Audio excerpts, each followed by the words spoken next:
Now, it's the Rest Stop with Brad Restituto. Comes up to the pocket, fires to the right side, caught by Diggs. Stay up! Oh my God! Oh my God! Touchdown! Are you kidding me? It's the Minneapolis Miracle! I got 3 words for you. You like that?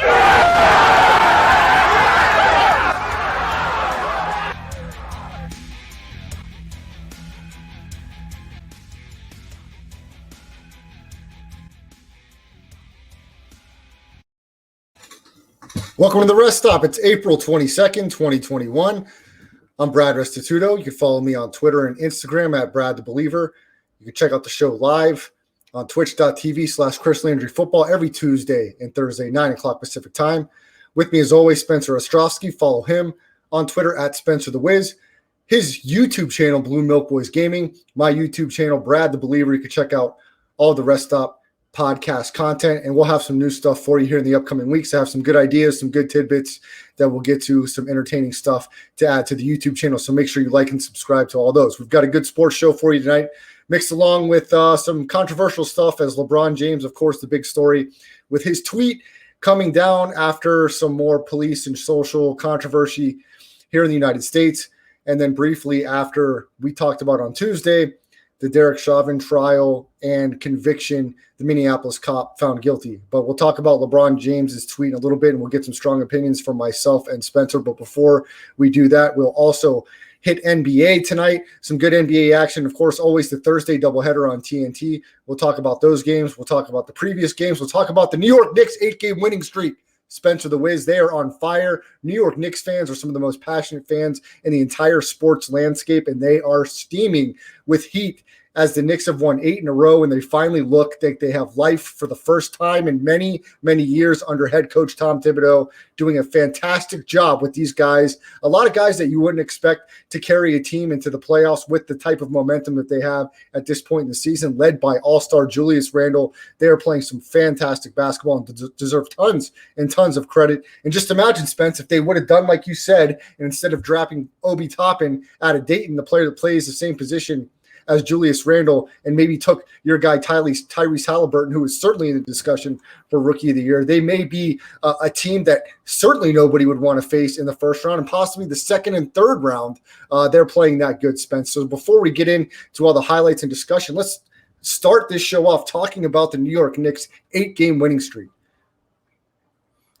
So absolutely. They play really hard for each other. I mean, when they played Brooklyn recently, they talked about how it was a full team effort, not just the top 3 guys. Although I don't think that's really fair to say to the Nets because their rotational players actually play really hard for them. But Julius Randle is going to probably make all NBA this year. That's how good he is. And his contract will be up soon.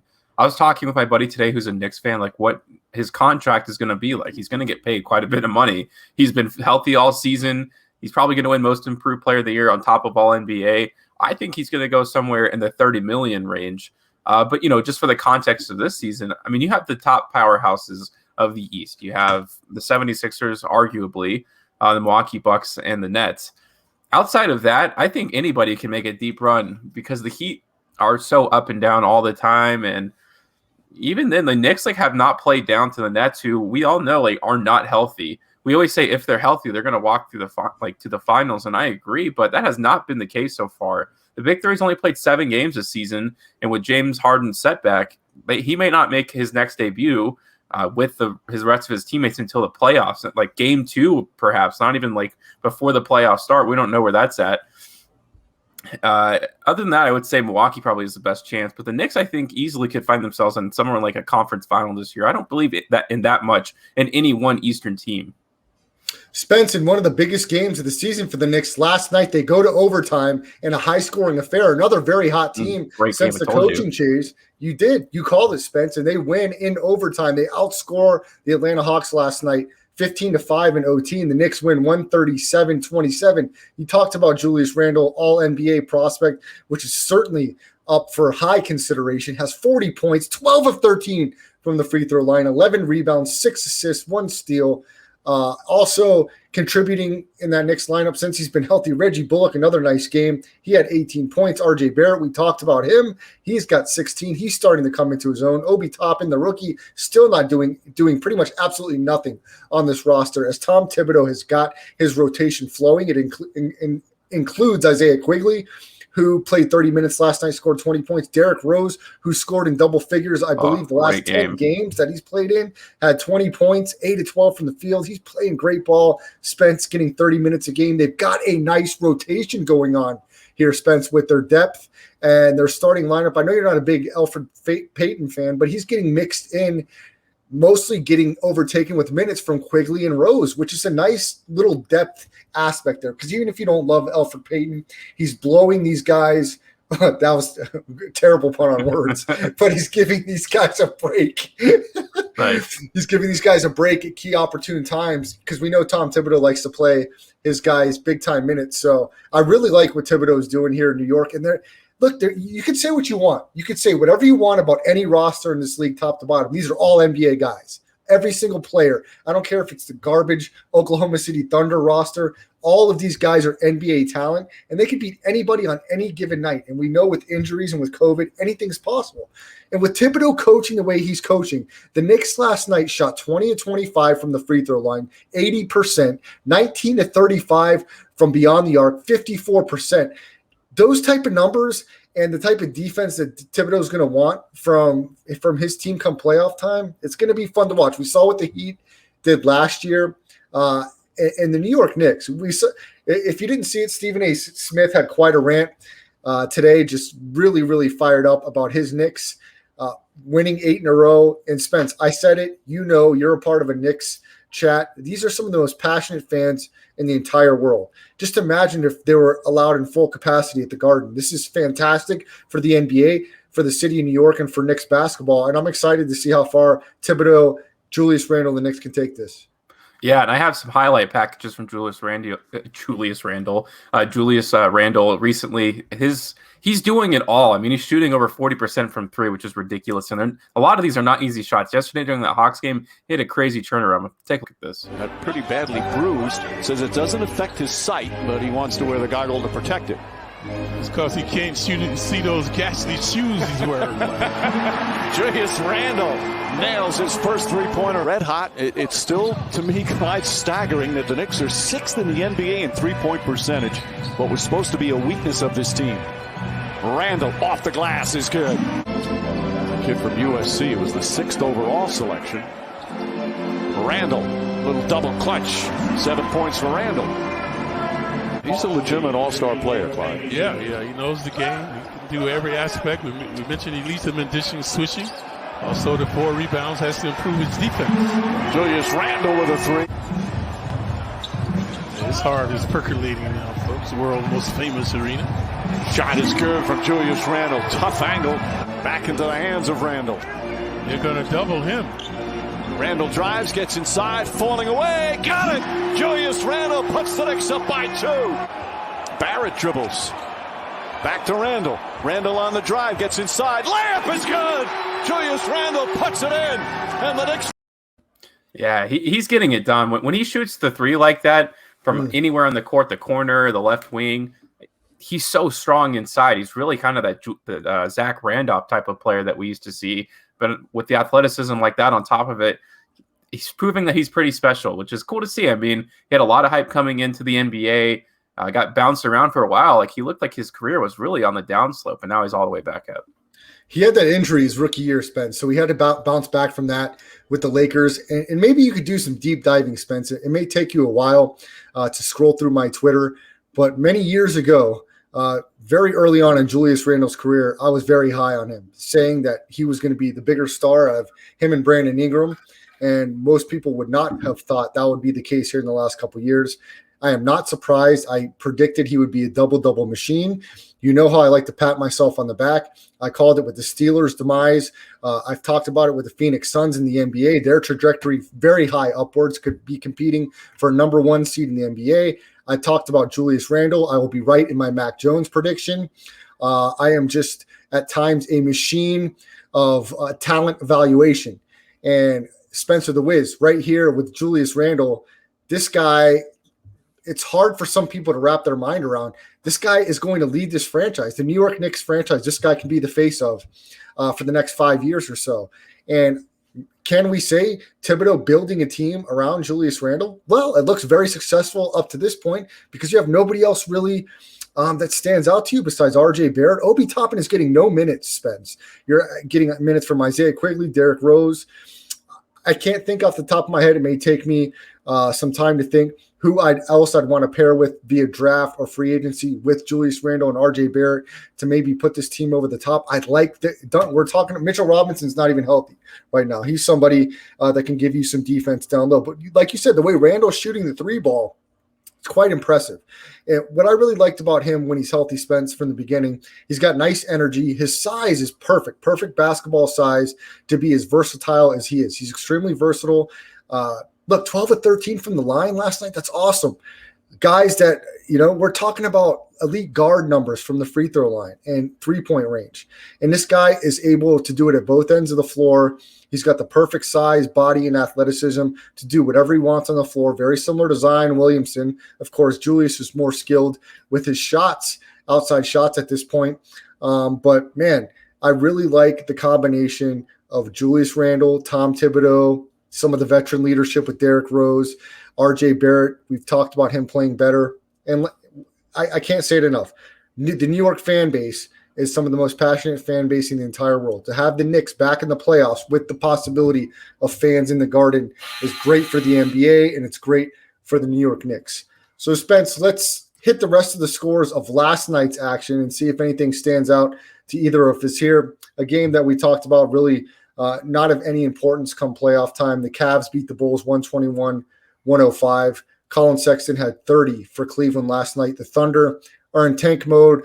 Surprisingly, the Pacers barely get past them 122-116, only a 7-point victory. Malcolm Brogdon, a nice double-double with 29 points and 15 boards for Indiana. The Suns, they get another win last night, and we talked about how we think that the 76ers come playoff time could be pretenders. Well, they lost at home last night to the Suns, 116-113. Chris Paul, 28 points, 8 assists. The Suns, 42 as of last night, 42 wins on the season and are fighting for a top 2 seed in the Western Conference. The Warriors have been playing great, but they're still right around 500. They lose last night to the Wizards, who have played better in the second half of the season. And if they have a chance to play in one of these play-in games, they are going to be a lot to handle. Brad Beal had 29 points and 10 rebounds last night as the Wizards beat the Warriors 118-114. The Nets, they lose to the Raptors last night, 114-103. Kyrie Irving had 28 points, 11 rebounds in the loss. And, of course, no Kevin Durant, no James Harden. We just talked about Knicks Hawks from last night. The Jazz handled the Houston Rockets easily and moved their league-leading 44-15 record and improved that record last night to 44 victories. Rudy Gobert had 19 points, 18 rebounds in the win for Utah. The Mavericks in a back-to-back tonight. They're in the second half of the TNT doubleheader. Last night, they beat the Pistons 127-117. Luka had 30 points, 10 rebounds, 9 assists last night. The Heat, they got a win last night in San Antonio by 20, 107-87. Bam Adebayo, 23 points, 8 rebounds last night for the Heat's victory. The Clippers last night, they beat your Grizzlies, Spence, 117-105. Luke Kennard had 28 points for the Clippers, and Ja Morant, 22 points and 6 boards for the Grizzlies. The Grizzlies still one game over 500 and still in the mix for that play-in game in the Western Conference that will be between the 7th, 8th, 9th, and 10th seed. 4 teams will be battling it out for 2 spots in each conference. The Nuggets last night get another win by 1 over the Portland Trail Blazers, 106-105. Nikola Jokic had 25 points, 9 rebounds. Damian Lillard, 22 points in the loss for Portland. And to cap it off of last night's action, the Kings, they avenged their loss the night before to the T-Wolves. They win 128-125 over Minnesota. Buddy Hield, 29 points for the Kings. Spence, from last night's action, anything stand out to you? Anything of importance? Anything that maybe hurt a team going into the home stretch of the NBA regular season and leading in to the play-in games for the 7, 8, 9, and 10 seeds in each conference? Yeah, I would say the saddest game, and it really shouldn't be sad, is that Minnesota Timberwolves, Sacramento Kings. Maybe not the game before, but they're a team that actually is kind of on the fringe for the 11th or 10th spot. because it is just such an expanded playoffs, and they have so much talent on their team when you look at them. De'Aaron Fox was in ESPN's top 7 in 25 under 25, and Buddy Hield is a great shooting guard. Harrison Barnes is having a career year, but on top of that, they're also statistically the worst defense of all time.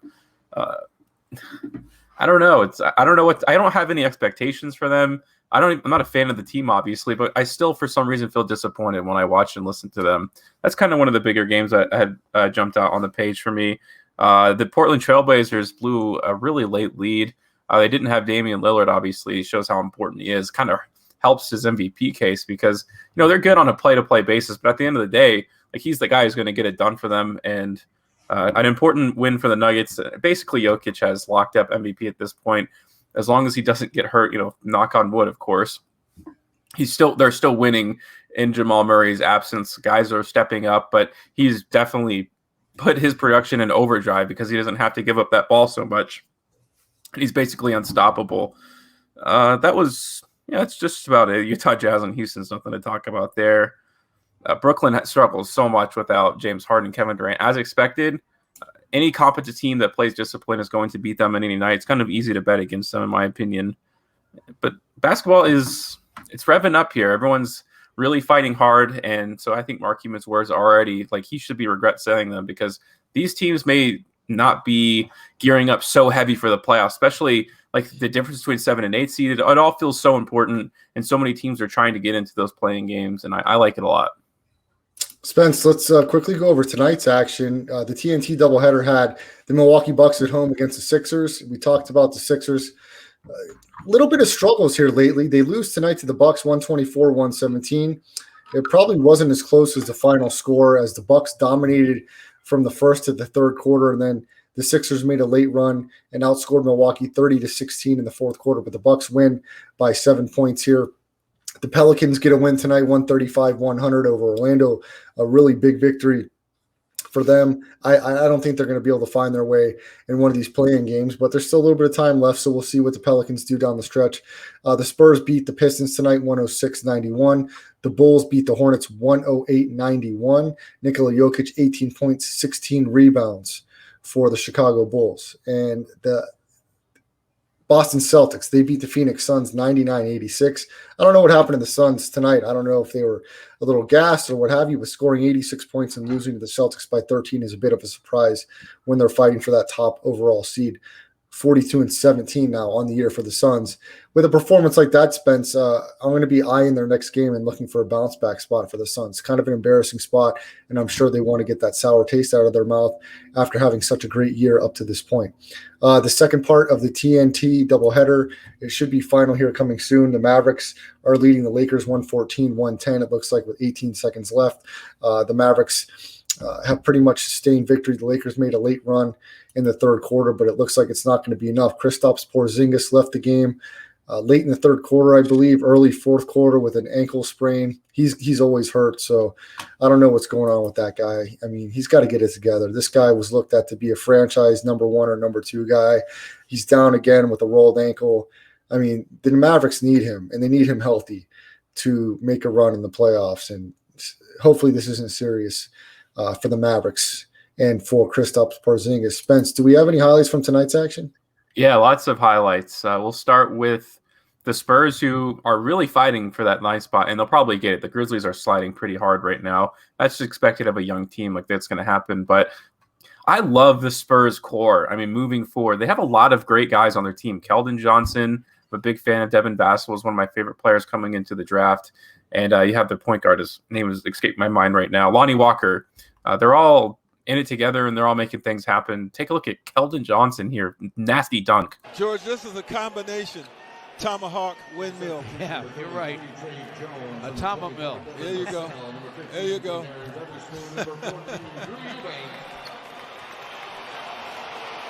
We punished the basket, that's for sure. Yeah, that was sick. I'll show a highlight here at the end of the Bucks game. Giannis, it's a nice turnaround. I think you mentioned it, though. Really close fourth quarter. They got outscored in a lot. It's 14-35, but they had such a big lead at that point. It's right up against that 10-second limit. And Giannis now going to work on Dwight Howard. Man, that. Yeah, the Bucks are going to need a lot more of that from Giannis come playoff time, and he has not done that yet in his career. So we'll see if things will change now, because if he can, then they're definitely one of the best teams in the East, no doubt. We'll go on to the Pelicans game. I wanted to highlight one player, Billy Hernan-Gomez, who has been floating around for a bit, but I think he's finally having a really good season. Looks like he's getting more minutes for the Pelicans too. Going to Dallas, where the Pels got him. And how about that block, Wenyon? That'll live.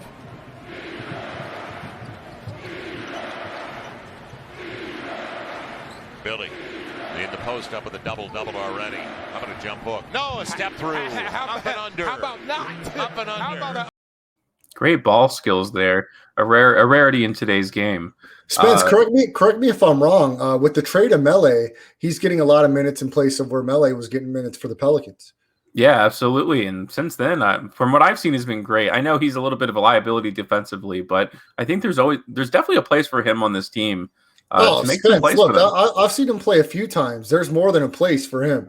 And he may not be that great in one-on-one defense, but he certainly can be a rim protector. And he's got a lot of skill offensively. This is what continues to baffle me about this Pelicans team. They have so much talent on this roster. Hernan-Gomez is not somebody a lot of people have heard of, but like you said, you watch him playing games, he is very talented. And they traded away Mele, who was getting decent minutes, and he's getting those minutes because he's a productive player. They have got so much talent on this team. And the jump that Lonzo Ball made when he was healthy into the shooter, it just completely baffles me that with Hart, Ingram, Ball, Steven Adams, Zion, the list goes on, that this team is not going to probably be in contention for a playoff spot. It's ridiculous. They get a win by 35 tonight, but then the night before that, they lose to a team that they should win. It's just happened throughout the year. I'm not ready to jump completely off the Stan Van Gundy train after 1 year, but I mean, it's just too quick to really pull the plug on a coach that quickly. But man, the expectation level should be much higher for the Pelicans.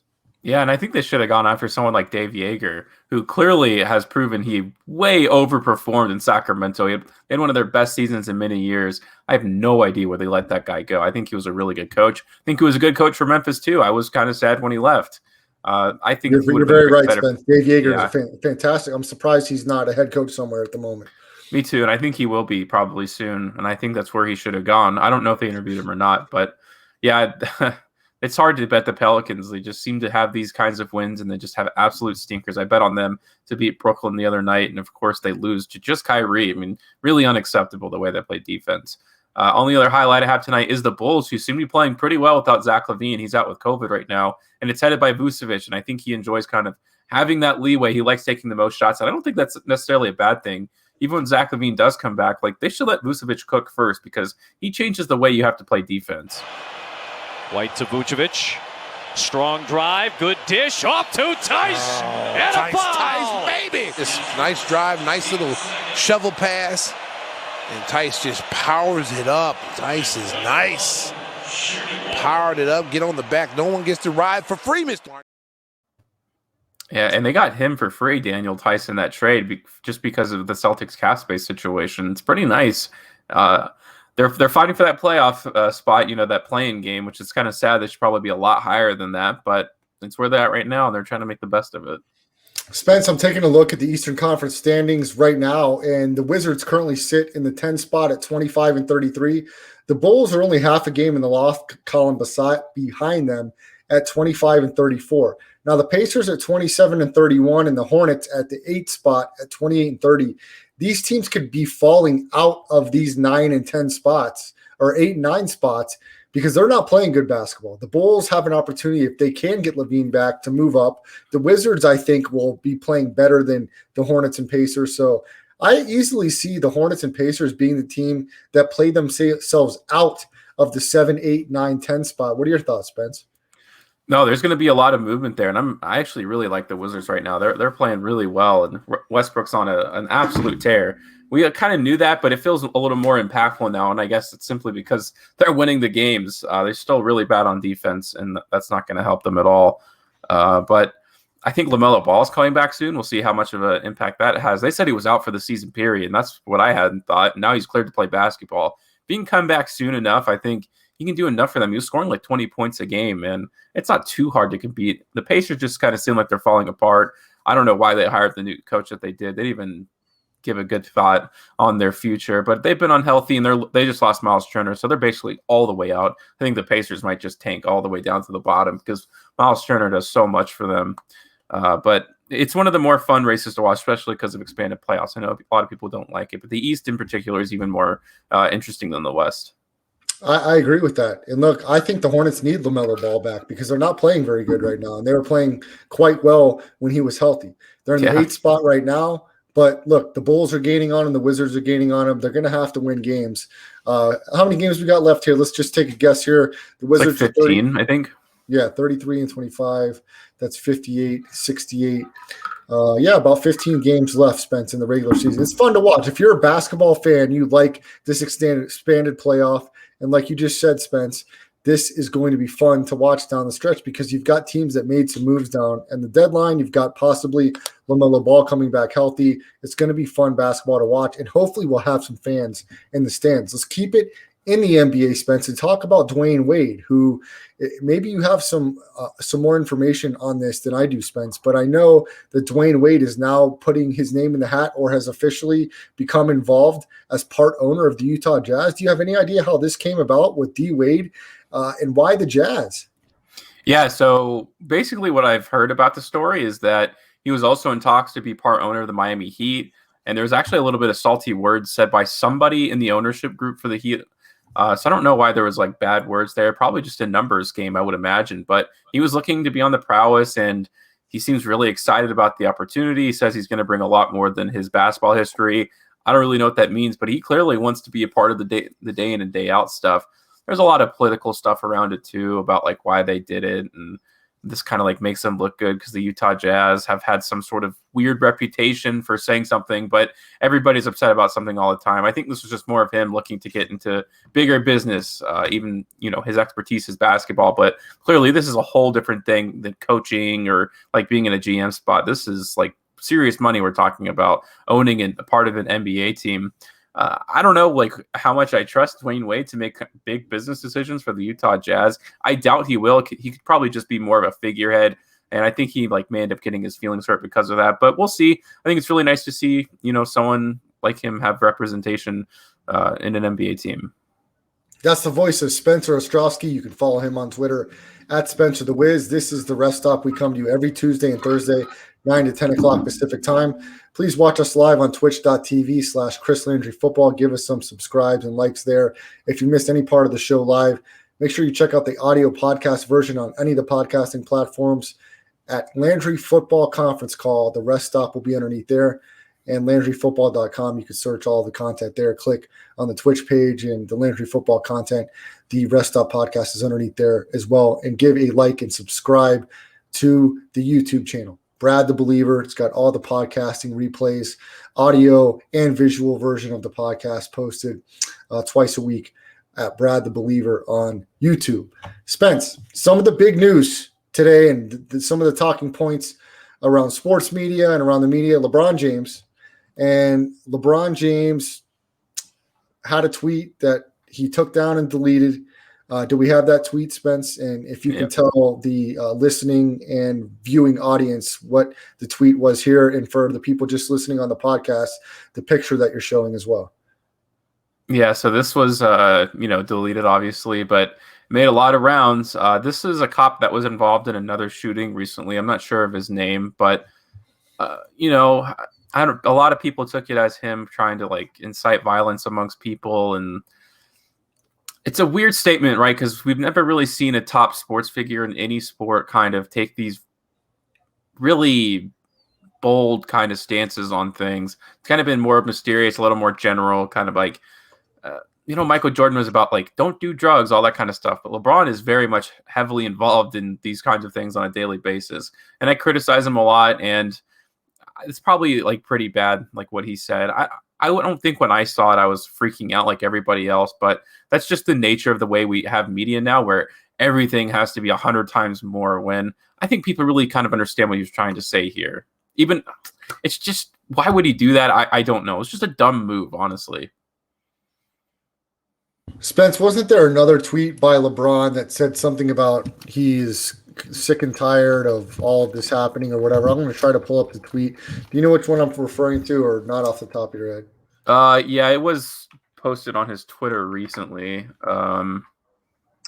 Well, he had to backpedal on this thing all the time, but he kind of went forward with it too, trying to say like his message was pure, and he said people are using his message wrong. He's kind of in a tough social media spot right now, and I know he loves his social media. Okay, here's what I'm reading. Here's what I'm reading, Spence, from April 21st. LeBron James. I'm so damn tired of seeing black people killed by police. I took the tweet down because it's being used to create more hate. This isn't about one officer. It's about the entire system, and they always use our words to create more racism. I am so desperate for more accountability in all capitals. Spence, in all honesty, I am a huge LeBron James fan. I think this guy has done it the right way for most of his career. He's had no off-the-court issues. The guy his expectation level has been higher than any professional athlete or almost human being that you can almost think of in the last few decades. The guy has got such a spotless off the court reputation. I don't have a ton negative to say about LeBron James the person.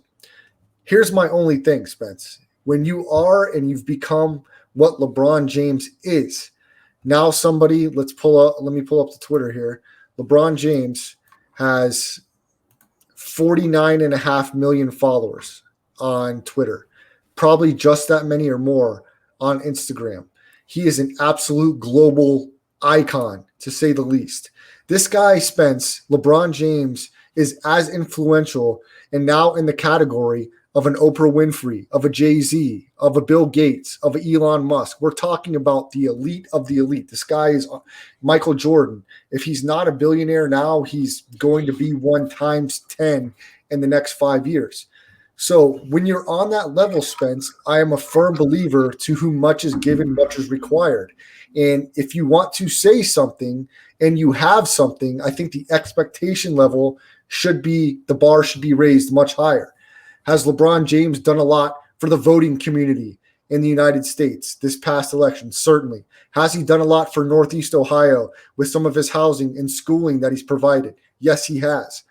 But Spence, when you come out on Twitter to 50 million followers on Instagram and you make statements that paint a picture like you are so outraged, in my opinion, you have a numerous amount of choices to make when you're ready to make a statement to showing that you will not take anymore and you were that frustrated.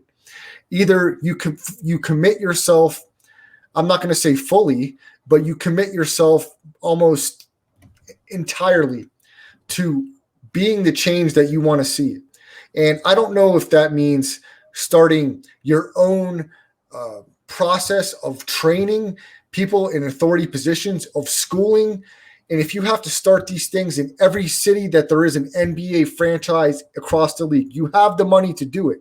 Don't just sit there and talk about it and not back it up. It's not enough for me, Spence, for you to say, I don't hear Bill Gates, Oprah Winfrey, Elon Musk, Jeff Bezos. I don't hear Jay-Z. I don't hear them commenting with such passion about these subjects on social media. If they were, I'd be giving them the same type of information that I'm throwing out for LeBron James. All I'm saying is the expectation level of the court of public opinion, when you are put on this pedestal, you are now the elite of the elite with your financial lucrativity or stability, however you want to describe it. Your social global influence, like I said, is in the top 10 in the entire planet. When you are that influential and you go and you say stuff like you said after the Ahmaud Arbery shooting, that we are hunted on a daily basis, and you're now speaking for all people of color. When you say this, you're painting the brush, not of you, LeBron, but you're pointing it of everyone. When you say we, you're not being specific. So you're categorizing people, even though you may not have meant that to come across that way. That's the way it's taken by millions and millions of people, because you're not overly specific with what you're saying. And if you're logical, we know that that's not factual. And everybody's experience in this country is different. in every race. That's just fact. Okay, if I'm telling you, Spence, this is not opinion. Every person, whether they're white, black, brown, or whatever, has a different experience that is not the same to the next person of that color. And it's not fair to be able to continue to categorize people based on that. What it's doing is it's continuing the racial divide, it's continuing the political divide, and it's exactly what people that are elite want to happen, because they don't want the average humans gathering together and being compassionate, loving, fruitful, and helping each other grow. They like this division because it keeps them in power. And I don't understand why people are so blind to see this. Okay? I mean, I'm not the only one here that's got friends all across the United States. I grew up in a different state than Nevada. I've lived in different places. I played sports. You have as well, Spence. You were in the military. I'm not speaking a foreign language here, and I'm not speaking for all people, but I guarantee you everybody has a different story that's not the same as the way LeBron James tweets it out to be. So it's not fair to the people of color that have not lived that experience, that you're not speaking for. It's not fair to speak for them in that way when you're doing that with the painted brush. So all I'm saying is the expectation level is much higher, LeBron. And if you're going to come out like this, I'm asking you to do more. If you have a platform as a billionaire and as one of the most influential global people in the entire planet to build academies in every city, state, in the United States, globally, everywhere across the globe, you can do this. It's easy for you to do, to put a team together. When you have billions, I'm going to say it's easy, Spencer the Wiz, when you have billions to make things happen. Bill Gates gives money away because he has too much. Am I wrong here saying a billionaire is easy for them to financially fund things that are productive? Am I making this up? I know I'm not a billionaire, but I'm just being logical here, Spence. Please correct me if I'm wrong here. Yeah, the thing is you have to be careful in that position of power where you're not just one of the dudes. You're not some guy on Twitter that, people, you're not an influencer. No, you are a public figure. Like, you represent a lot of people who have been through struggles, people of color, the whole 9 yards. And again, I'm not saying his message necessarily was wrong about accountability, but when you present it like that, you have to know that people are going to be reading into everything you do, because there's nothing that you can say or do in public that will not be noticed by somebody and reported upon. That's how important he is. And I don't know. I also think that part of this is the whole media problem, where we're just like clinging on everyone's words, waiting for somebody to say anything so we can talk about it for 3 hours and psychoanalyze it. And so we're also part of the problem when it comes to here. But again, it's something that we've never seen before. Woj and Shams were both reporting on the Derek Chauvin, case. It's just very strange to see sports reporters. And I get that they're kind of tied together at this point. So it's something you just have to kind of get used to. And LeBron absolutely just has to think more about what his message is and how people will perceive it, because he's done that so much for about his playing career, but not so much about his private life in the past year or so. Well, Spence, I know we pick it apart here in the media, and so many people do, but LeBron's the one continuing to put himself in these conversations by being so outspoken every time that there is an incident involving anybody, it seems like. And he's wanting to put his opinion and he wants to put his thoughts out there every single time. And you have to know, being as globally influential as he is, that every word that he says is going to be analyzed. That comes with the territory of being LeBron James. And so that's why I've said, not only on this show, on other shows multiple times, that LeBron James should be extremely calculated on every single word that comes out of his mouth and on to his computer screen that goes public. That's just how it is. And I personally don't think that he's vilified enough for some of the stuff he says. I mean, not saying that, I'm just saying when you're that high profile, you've got to know that every single thing is scrutinized. And like I said, I don't see Oprah Winfrey and other billionaires coming out every time something happens and approaching it the way LeBron's approaching it. No, I agree with you. It's not something that maybe he wished for, but he's got it now, and there's no going back. And it's going to be like this for the rest of his life. It's part of the price you pay for being the greatest athlete, in the United States, pretty much. Tom Brady's the same way, and Tom Brady has chosen a much more private lifestyle. He talks about football, and that's about it. He will never answer questions about anything else, and you got to respect him for that, because otherwise, like, it's going to be exactly like this. And even if you have good intentions, like, no matter what it is, like, even if it's more clear cut than this, there's always going to be someone upset by it. Spence, I don't know if I'll ever have the chance to meet LeBron James or Tom Brady personally and have a conversation with them. I am fans of both of them, and I'll be fans of both of them through the entirety of their career, present and post, I think. Now, that changed with Michael Jordan. I was a fan of Michael Jordan as a player. Over the last 15, 20 years, I am no longer a fan of Michael Jordan. So I don't know if that will change with LeBron and with Tom Brady. But as of now, as players, I'm huge fans of theirs, and I will not back down from that based on what they say on Twitter. Now, of course, I'm going to continue to reserve my rights to change my opinion as time goes on and to see how they continue to carry themselves on and off the court based on my fandom. Nobody cares about what I think about them personally. But, I am curious to see how LeBron continues to evolve in some of the things he's passionate about on and off the court. I think on the court, he's going to be remembered as one of the top 2 players ever to play the game, in my opinion. I don't know that LeBron, I don't think LeBron really cares what I think or what anybody thinks about his tweets, but he does in some capacity because he took down the one he initially sent. I don't think this would affect any of LeBron's sponsorship opportunities, any of endorsement deals. I think there is potential, though, if he continues to be outspoken and he continues to kind of fire shots at law enforcement. I think that possibility could be there. He is so influential, though. I don't know that anybody can kind of tear him down. So LeBron certainly pretty much has the world at his disposal. Even if saying things like this, there's not going to be consequences for LeBron James. He's too powerful, Spence, and he's only going to get more powerful. And that could be great or that could be scary based on how outspoken and how passionate LeBron is about certain things. We'll have to wait and see, and we'll kind of have to monitor it a month at a time. So it's very interesting, and it's very interesting to really see how much power that this human being is going to have at his disposal the next 5 to 10 years, because I think it's a lot of power and a lot more than people even can imagine that he might have at this point. Spence, I want to move on to something that happened here locally.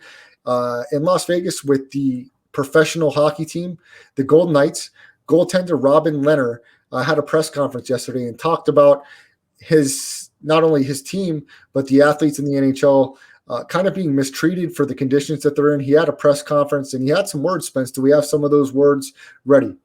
Yep. Some point we got to start looking at the mental health of people around us, not just NHL, but everyone in society, and see how can we start getting back to normalcy, because the problem is going to be huge. But being lied to us about things changing to kind of force us to take the vaccine, unacceptable. And to now, when we have taken the vaccine, to have the excuse of saying, nah, we're not changing because of competitive advantage. It's outrageous. Spence, you start this one off. What are your thoughts on what Robin Lehner had to say, being forced to take the COVID vaccine and then still kind of being locked up in a sense? What did you take away from what he had to say? Yeah, I mean, it can be very frustrating. Basically, we've been on lockdown for the past year for good reason, of course, but that's not easy. Some of the hardest things to do in life is just to be alone with your thoughts. And after a while of stewing and not being able to kind of do any of the normal things that you're used to, being around other human beings, especially, being close to them, talking to them, not feeling like everybody is out to like almost kill you. It's kind of been the storyline here. They've tried to counteract that with commercials about how great it is and being in this together, but it's more than that, right? Like, we have to live these every day. It's not we don't live inside of a commercial. And I think he's speaking on that. People who are vaccinated, who like cannot get the virus, but there should be something to go along with that, right? Because eventually we have to start going back to normal. And, Nevada's like number 4 in the country and getting people vaccinated. So we're doing really well, and there's just nothing else to kind of go along with that. And, specifically if they promised him, or they promised the players to have more lax situations, then they have to go through with that. It's a give and take type of system. Like, we all want to be safe, but we all have to also think about ourselves and like just going back and living our lives again. Spencer the Wiz, follow him on Twitter at Spencer the Wiz. You can check out the Rest Stop every Tuesday and Thursday, 9 to 10 o'clock Pacific time. LandryFootball.com, twitch.tv/Chris Landry Football, and any of the podcasting platforms. Landry Football Conference Call. And then, of course, my live Twitter, Instagram at Brad the Believer, Brad Restituto on Facebook. Spence, let's talk NFL Draft. NFL Draft less than 10 days away. We've talked about it kind of, I wouldn't say overkill, but certainly very passionate about some of the top 5 picks at the quarterback position. We're coming right away, and I've had a change of heart, and it's not where you would think.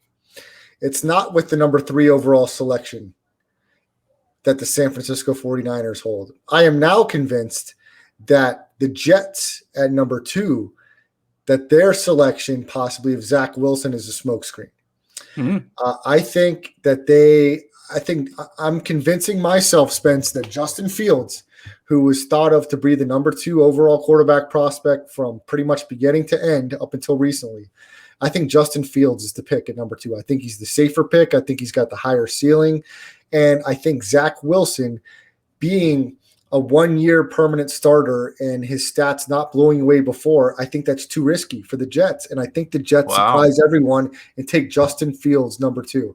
And then the San Francisco 49ers have an opportunity for Wilson, Lance, or Mac Jones at number 3. I could be way off here, but I think that that's a smart move by the Jets. If I'm the GM of the Jets, that's the guy I'm taking to lead my franchise in the next decade. I'm not convinced, and I don't think anybody should be convinced that Zach Wilson, like a Mitchell Trubisky, who had a 1 year as a starter in the ACC conference, a better conference more so than the independent BYU Cougars, had success at North Carolina. Zach Wilson had success at BYU.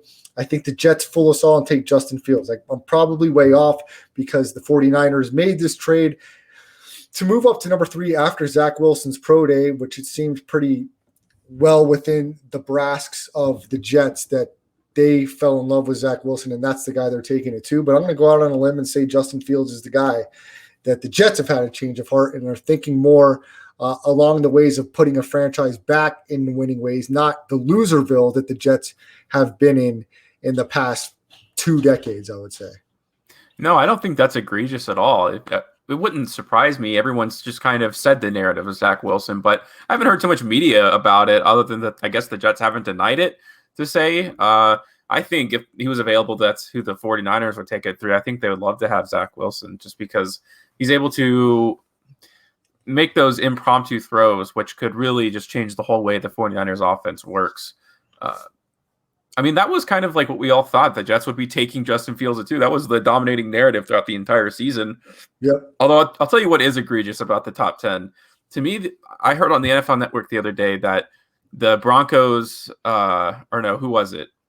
Oh, the Panthers, excuse me. The Panthers would take some sort of quarterback situation and have a competition. There's no way. I mean, you're not purposely trading a second-round pick and a lot of other assets for Sam Darnold just as like – see if he's good enough to play in the NFL. Like, obviously, they believe on some sort of level that he's their starting quarterback, and it would make absolutely no sense for them to take one of the guys be available to them. And I think the Broncos absolutely are going quarterback. I've seen some things about that. If anyone's going to move up and like take one of these good quarterbacks, it's probably going to be maybe the Vikings. We know they've kind of had that conversation, or the Patriots. I really do believe that there is going to be 5 quarterbacks taken in the first round, and I don't think it's going to go in the same order that we think. Someone's going to go really far up, and they could be trading. The Dolphins may trade back again. There's already been reports about them doing that, and we know they're not taking a quarterback, of course. So I don't know why they moved up in 6, like for any reason, but if they can move back and get some good assets, like even if it's just maybe a couple spots, or if it's really far back, maybe you set yourself for such a long time. I'm not sure, but this is going to be really exciting. This is the most excitement we've had inside the top 10 for a draft in a really long time. Usually it's like centered around these defensive players, but I think probably like 6 or 8 of the top 10 is all going to be offense. And then there might only be one defensive guy actually taken in the top 10. Patrick Surtain, everyone thinks is going to go 10th to the Cowboys. And then everyone else will trickle back. So there's going to be a lot of great defensive talent that goes farther back simply because of how unique of a draft we have this year. I'm so excited. I've been scouting a lot. I'm done with the first round. And I'm going to know who the Raiders should be taking at the 17th spot. But, of course, Mike Mayock will completely ignore that, take somebody no one's ever heard of that was supposed to go on day 2, and it'll bum me out even more. But, yeah, NFL draft is awesome. Yeah, I can't wait, Spence. I'm going to address 2 teams you discussed, the Patriots and the Vikings. First, the Patriots. I do think that they would like to have a quarterback. I do not think that they move up in the first round to get one. I don't know why the public, the media, the Patriots haven't said this yet, and they certainly haven't made a move to release him. Why is Jarrett Stidham not in the conversation to be the future of the New England Patriots? This guy is not in his 6th or 7th year. He was thought to be the starter last year, but when Cam Newton ended up taking over that position. I still think Jarrett Stidham can be the future of the New England Patriots, and nobody's talking about that. If the Patriots weren't high on Stidham at all, why not trade him now? Why not trade him before the season? Why not get rid of him? They clearly think this guy is going to be on the roster because he has the ability to possibly be the future of this team. I think he is. I really do. I really think Jarrett Stidham should be the future of the New England Patriots. If he's not, I think he deserves an opportunity to maybe back up somewhere. But this is going to be a very huge season for Jarrett Stidham. He's going to have the opportunity in the offseason, which he did not have last year because of COVID, which is going to be very beneficial for him and offensive coordinator Josh McDaniels. This is a crucial year for Jarrett Stidham to make that step up, to solidify himself as the backup and the future of the Patriots. I do not see the Patriots moving up. They have not done it in years past. That's not Bill Belichick's style. I don't think he does it here. I think there's an opportunity that they take a rookie quarterback at some point in this draft within rounds 2 through 5. There is some good quarterbacks. There's Ian Book. There's Kellen Mond. Some really good guys that were very productive in college that will be available. Davis Mills, Kyle Trask, who played at the University of Florida. So I think there is some solid quarterbacks. They clearly don't stack up to the first 2. But I do think there's some guys that can be very good backups and potential starters in the NFL. Spence, I mean, you go down the list of starting quarterbacks in the NFL. Not every one of them is a first-round draft pick. So there's guys that can be very productive in this league based on the offensive coaches and based on the pieces around him. Let's hit the Vikings. Kirk Cousins, statistically, is a top 5 quarterback in the NFL, statistically. I don't know that he's the guy that's going to be able to win you playoff games and championship games. That being said, I think the Minnesota Vikings should move back from the 14th pick because they don't have a second-round pick due to the trade before the season with the Ravens for Yannick Ngakoue. With the Jaguars. They acquired Yannick Ngakoue from the Jaguars, and then they traded Ngakoue from Minnesota to Baltimore. But in the process of acquiring him from Jacksonville, they gave up the 45th overall pick in the second round. So the Vikings do not have a second-round pick.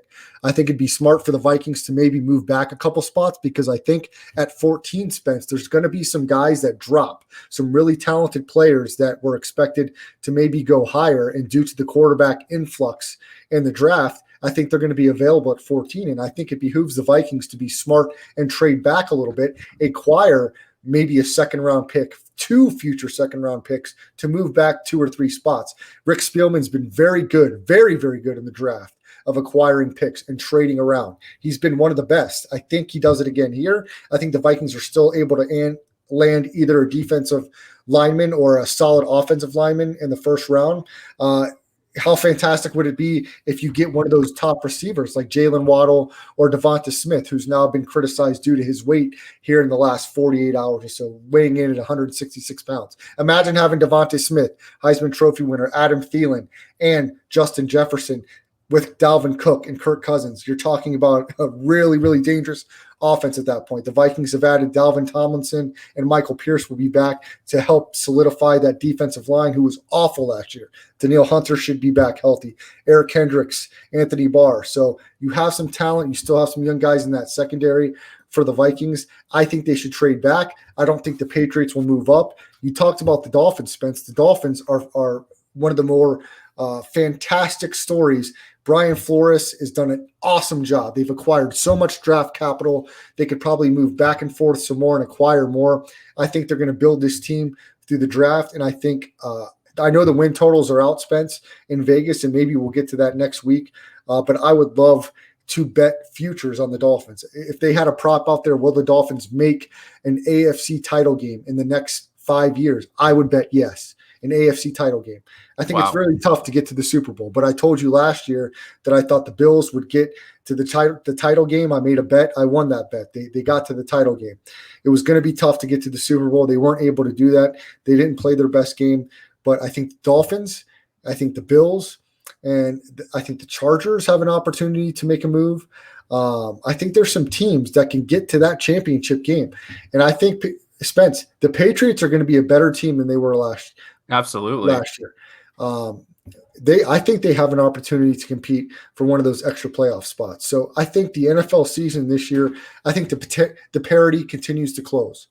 Spence, the lowest win totals on the board in Vegas, the Houston Texans at 4.5 wins, the Detroit Lions at 5.5 wins. So you're telling me Jacksonville, Cincinnati, Arizona, New Orleans, who is going to be probably a lot worse, Philadelphia, the whole NFC East. These teams are expected to win 5 or more games. This is going to be really fun to watch. I really want to get into the win totals myself and you next week. And I would love to talk about that because the draft is going to be here right before we know it. Speaking of the draft, Spence, there is a high likelihood that the Rest Stop will not be airing next Thursday, which is the first night of the draft, because Chris Landry, who does Chris Landry Football, his podcast, they're going to be doing a live draft show on the Twitch channel. So we could do live on Twitter or Facebook. We're just going to skip that night, have everyone enjoy the draft, and please watch what Chris Landry does as far as on the Landry Football Twitch channel covering the NFL draft. If that changes, we will let you know. But as of now, we will only have one show next week, and it will be on Tuesday. Spence, as we finish up tonight's show, let's briefly hit on UFC 261 coming up on Saturday, a really nice card in the UFC. I know you're a UFC fan. The main event has Usman versus Masvidal. Rose Namajunas is in the women's final along with Jessica Andrade and Shevchenko. Weidman's going to fight Uriah Hall. Spence, this is a really good card, UFC 261. Yeah, and look at Usman, by the way, if you've never seen him fight. This guy's a monster.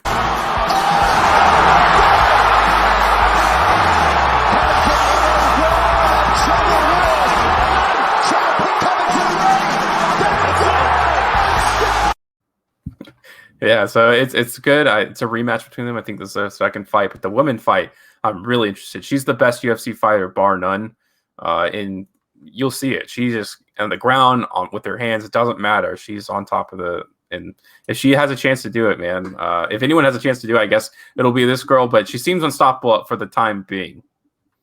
That's UFC 261. It'll happen this Saturday. Masvidal, Usman, and we've got Namajunas. We've got Chris Weidman on the card. We've got Vitaly Shevchenko and Jessica Andrade. It should be a really good card. It's Usman Masvidal 2, UFC 261 this Saturday.